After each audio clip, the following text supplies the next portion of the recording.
to me. Descarado wins the Caulfield Cup again. American to the end.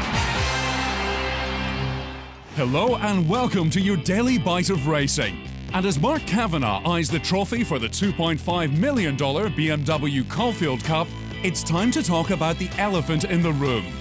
All week, as media attention has focused on the easing favourite December draw, there have been two questions on everyone's lips.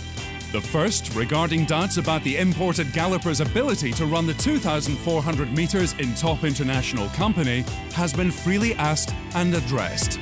Well, of course, he's unproven at the distance. He's unproven at the trip. When they were all in England together, you know, like December draw wouldn't even be considered for any race. Hasn't run further than 2,000 metres.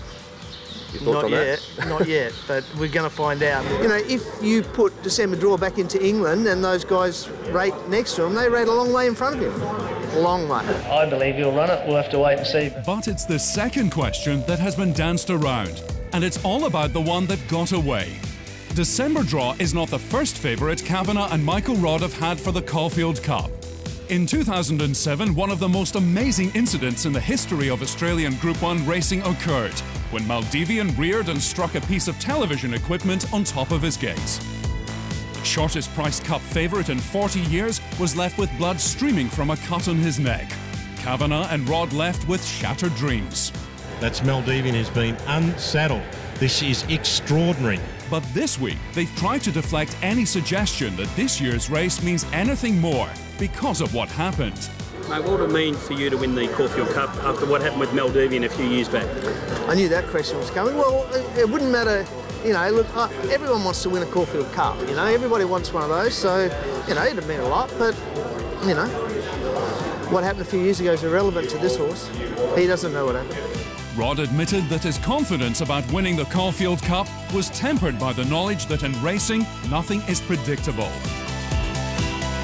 But he said there was no comparison between December draw and Maldivian. Maldivian was a lot bigger horse, real bold, rolling, you know, front-running type horse that had a good turn of foot, but then really battled away really strongly at the end of a race where this bloke's is a little bit more trickier to ride, and you've got to time your run with him. The stable has been having a great run with wins by December draw in the Naturalism Stakes and the Turnbull Stakes, and Wednesday's amazing win by Atlantic Jewel in the 1,000 Guineas. Luck can run in cycles in racing, and Rodd says that when a stable has success, it can breed success. Yeah, it definitely gives you confidence. You know, that's what success breeds. Success is what they say, and he's, you know, December draws in form, the stable's in form. I'm having not a bad run, so it certainly makes life a lot easier at the moment. Maldivian, though, is the reminder that things can change. Yeah, you can never get too far ahead of yourself in this game. You've just got to take things one day at a time and not get too far ahead of yourself. Just over the back from Kavanagh's stables at Flemington, the challengers were lining up today to suggest that the Cup won't be a one-act affair. Darren Beedman revealed trainer John Moore has a trick up his sleeve to improve the performance of Hong Kong visitor Mighty High. He's going to have a gear change on Saturday. He's gone from a Norton bit to a crossover. He's a bit of an awkward horse to ride at the best of times, but with the crossover, hopefully that might just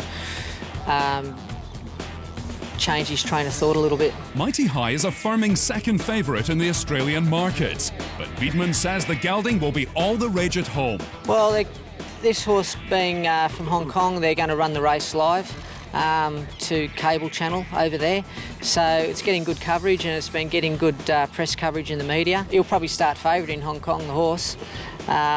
He'll get public support, but you know, he's had a good grounding for the race. And Gay Waterhouse, who won last year's Caulfield Cup with Descarado, is not playing down the chances of Tullamore for a repeat success. Oh, he's fabulous. He's really good. Bright as a button, just like all of you.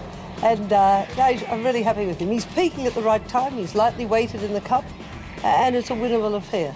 You know, this year we're based in Melbourne basically 98% of the time, you know, and we're just trying to make sure that just everything flows along perfectly. And that's all for today. But we'll be back at Caulfield tomorrow to see how the BMW Caulfield Cup unfolds in our daily bite of the Victorian Spring Racing Carnival.